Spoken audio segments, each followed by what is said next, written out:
Now today, we're going to be reviewing this lens because I've had it for half a year now, and it's featured on my channel in videos, but I haven't done a proper review where I tell you how I actually feel about this lens. So, before we start, if you enjoy this video, please like and subscribe, keep that in your mind, and work out if I've earned it by the end of the video. So, this lens is a macro lens.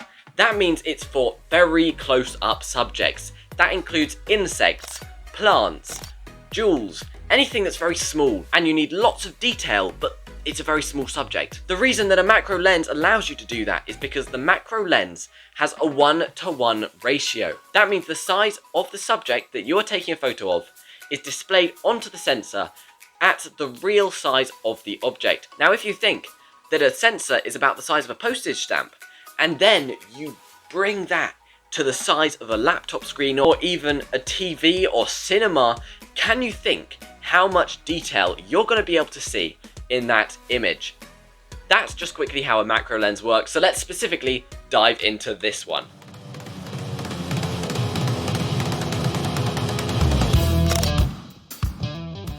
Now this macro lens is 105mm, it's around that 100mm mark, and there are so many macro lenses on the market at around 100mm. Like, that is one saturated market. That market is almost as saturated as the first photos that I edited. Wow, they were way too saturated. It's a good thing I've learned, because you don't want to oversaturate a photo, it looks so fake and horrible. Anyway, not the point.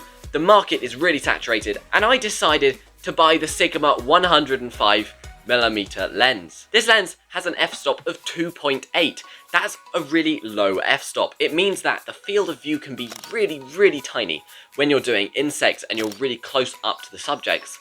Furthermore, you can step back and take portraits or even landscape photos and get a nice compression due to that low aperture. This lens has stabilization. It has 3 modes of stabilization. There is off, which is pretty self-explanatory.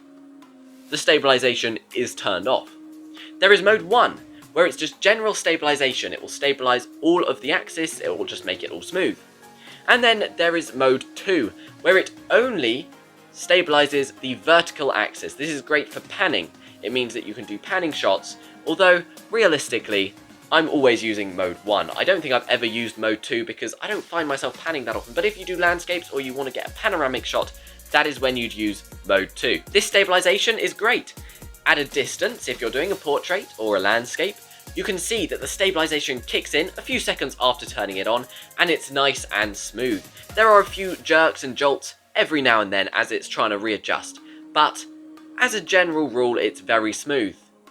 Once you go macro and you're going, say, a ladybird, and you're really close up trying to get it to stabilize, it's not very stabilized. You do get a lot of shake and there's not that much of a difference, meaning a tripod is probably a good idea if you're using this lens for macro photography. However, that is not an issue with this lens, it's a general issue with macro lenses. When you're at a macro range, the stabilization is going to be bad. When the subject is that big on the sensor, the tiniest vibrations are going to appear huge, and that's just something you've got to live with doing macro photography. And I'm just going to press pause on this video for a second to tell you about the new things I've started. I started a Patreon. Here are just a few benefits of the Patreon. You get shoutouts, you get to chat with the community and me and ask me questions. You get behind the scenes footage, you can get free photo downloads, and you also get a mug if you join one of the premium plans. And I've started a shop. If you want to buy prints or canvases for your walls, all of my best photos are in this shop. The link is in the description below, so I'd love it if you would go and check that out. So now, let's carry on with the video. Now this lens is built from plastic. It has a plastic case. This means you'd think it wouldn't be that strong, but surprisingly it feels quite sturdy. This lens, it feels like a proper lens. It feels like it's built strong, and I have evidence to prove that it is. Now, I've dropped this lens. It was quite embarrassing, and it wasn't very intelligent of me. I was at a wedding, I was doing a wedding photo shoot recently, and I put the lens down on a table while I was changing my lenses. I just left it there. Anyway, I then knock it off the table. Now this is table height, and it's a solid floor. The lens falls off of the table and crashes onto the solid floor, of which I'm in an instant panic. I'm like, oh my gosh, all of the glass is going to be shattered, it's going to be ruined, I'm not going to be able to use this lens for the photo shoot. Now, it wouldn't have been an issue because the lens is insured. However, it would have been an issue because I wouldn't have had a 105mm for the rest of the shoot. I would have been surviving with a maximum zoom of 50mm, which is not ideal. Anyway, I picked the lens up, give it a little study. I was shocked. It was perfectly fine. Ever since, I've knocked it, bumped it, taken it all over the place. It's put up with a beating, this lens, and it's still looking brand new. The lens has a rubber focus ring.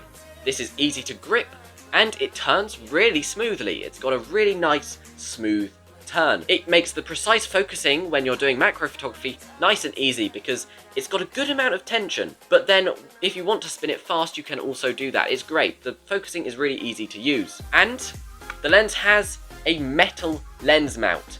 This is important because it means that this lens is going to survive longer than one with a plastic mount. It's much more secure. It will stay on the camera. It's just, you want a metal lens mount. It's always good to have. This lens also comes with a hood.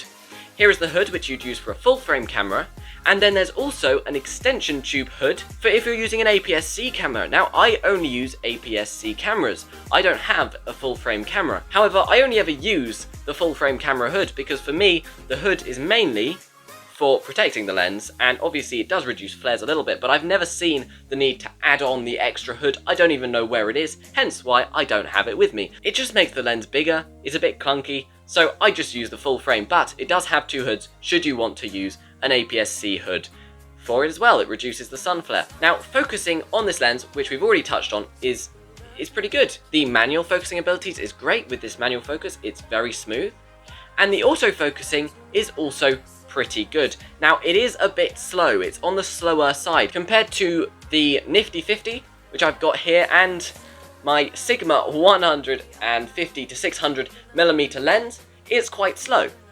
In comparison, you can tell that it takes half a second longer, but the focusing still works great. Now, if you're doing portraits, if you're doing weddings, I've used this at weddings, if you're doing plants, then that's perfectly fine.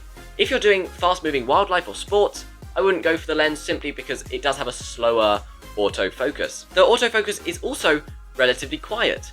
It's very smooth and quite quiet, and it's got a good sensitivity to picking up the subject from the background. So all in all, this is a great lens. It's also an affordable lens. This lens comes in at about £350 here in the UK. I think it's about $500 in America. The lens works really well, and because of this budget price, you can pick it up and get professional quality photos using this lens. They've also made the lens look fancy with the little golden line around the top and the golden print of DJ Macro HSM. These kind of golden touches makes it look like a really professional lens, which, as I say, professional quality is very, very accessible using this lens. So please comment down below if you have any more questions or you want to ask me anything about this lens, and also comment down below if you've got the lens and what you think about the lens. Please like and subscribe, and I hope you learned something from this review, and I will see you in the next one.